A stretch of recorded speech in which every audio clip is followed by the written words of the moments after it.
Welcome to the film room where we're going to talk about the topic of post firing. What do you do when teams double team your post player? How are they going to rotate and how do we attack it? We're going to start with what I call a strong side fire. This is when the guy who doubles is coming straight down from the nearest man. The key to every post fire is that there's going to be two people on the ball and the defense will have to full rotate. That means on the back side, you're going to have this advantage where you have 3 offensive players versus 2 defensive players, and we have to take advantage of it. Your first read is very simple, and it looks like this. If they fire and they don't rotate over and help, you need to have someone who can knock the shot down. Spacing is one of the most important things in this concept, and I like for that guy to get lane line extended right there.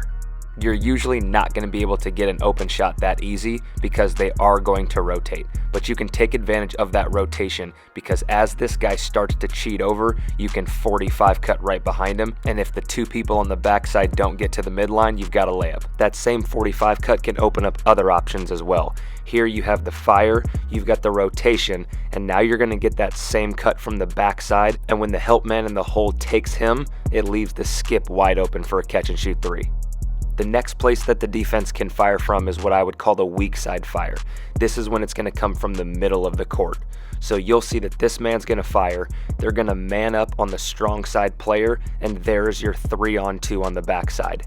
A simple key to live by is wherever the fire comes from, if you can throw the ball out to his man successfully, that's the best place to throw it because it's going to either get you a shot or the defense is going to have to rotate. And as we showed with the strong side fire, a 45 cut is a great option as well.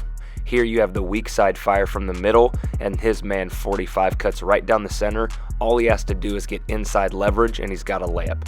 And this same cut can get both of the defenders to crash in to try and take him, and that opens up the skip pass out to the perimeter for a catch and shoot 3. So as you can see, the strong and weak fire are susceptible to the same actions. And this last one, when the backside 2 guys end up getting caught staring at the ball, you can have a corner cut to the rim as well. Now you won't always get an open shot on one pass. Here, as the weak side fire comes from the top, what's going to happen is this top defender is going to take the first pass and the bottom man is going to screen in on the last defender, allowing a one-time for a catch and shoot 3. And another place that you'll see a fire is from the baseline. You can see that this defender is already rotating over to cut this man off, and the on-ball defender is going to stay on the top side to double. The concept of this will still be the same. They're going to man up on the strong side, they're going to have this defender drop to the hole, and here is your 3-on-2 again.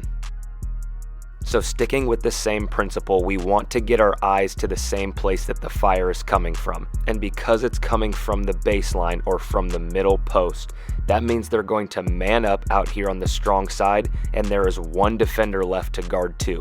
So in the same concept, there's going to be an in screen, a kick opposite for an open 3. So anytime you get this baseline fire, it's typically a big to big fire. You need to take advantage of that bottom man. There's the in screen for a 3. And on this play, I want you to see the difference. Hunter Dickinson, number 1, recognizes that the fire is coming from the baseline, and instead of setting the in screen, he's going to fight for leverage to get inside, which opens him up for the dunk. And you'll see a really crafty play here using all of these concepts. The double team comes from the baseline. You can see that Baycott is fighting for inside leverage, and Manic does a great job of looking to the corner but throws it to the inside leverage. And the last read that we've seen in the other 2 fires works for this as well. If that baseline fire happens and that man is guarding you, cut right as he goes, and it's going to open up a lot of opportunities for dunks.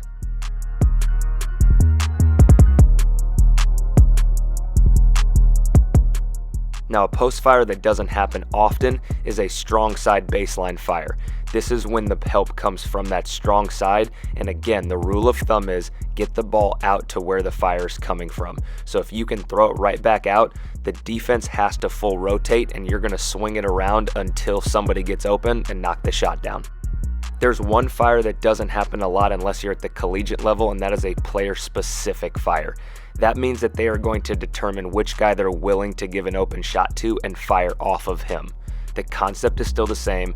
Teams will full rotate, so you have to have good spacing and make sure you swing it until somebody gets open. This type of fire is designated for perimeter players who can't shoot the three, or usually the other post player. You can already see that the highlighted defender is getting ready to go as soon as the ball is passed because he knows he's guarding the specific player.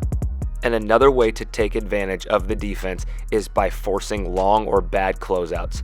Here, as the double team happens, the defense is at a disadvantage, so when the ball gets thrown out, it's going to force bad or long closeouts, and you need to be ready to catch and drive to the rim. Notice on this possession that as the fire happens from the strong side, everybody has to full rotate. So this highlighted defender is actually the center on the team, and he is going to have to close out to a perimeter player. He's not used to being out on the perimeter, he's not used to closing out to quicker guards, and he easily gets blown by. Watch the confusion that takes place on this post fire. They go from the strong side and they full rotate, but the top man cuts to the rim, and look at the confusion of who's supposed to close out to the ball, a wide open drive on a bad closeout. So don't fall in love with thinking you have to shoot the three when the ball gets kicked out. Take advantage of those bad closeouts, maybe even shot fake and get downhill. But the thing we have to talk about is taking care of the ball. Teams fire because it forces turnovers. So the first thing that you must do is you have to pass fake or find good angles. You can't just catch and throw the ball. Understand that the defender coming down to fire is going to have active hands trying to get a deflection. And the number one cause of turnovers is bad spacing. Look as the fire happens from the top and there's a full rotate. These two players are standing right on top of each other, and it allows this backside zoned up defender to guard both, and he gets an easy steal. The same thing happens here. Ball gets thrown into the post and two people fire. But because of this bad spacing, Tiger is able to play all three and get a deflection when that should have been an easy kick out for a shot. So understand your spacing matters. If somebody 45 cuts, make sure you stay on the perimeter so the backside two defenders can't guard all three of you.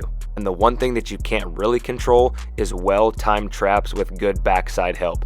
You'll see that as soon as this post player touches the ball, the trap is there, forcing him out of his spot. The rotations are good, and he just gets stuck in that corner. So make sure you don't catch the ball too close to the baseline, because a good trap with good help on the backside, as you see here, will force turnovers. So if you're fortunate enough to have a dominant big man who forces double teams like this, you need to practice these reads, this spacing, and the timing of your cuts. Thanks for coming through. We'll see you next time in the film room.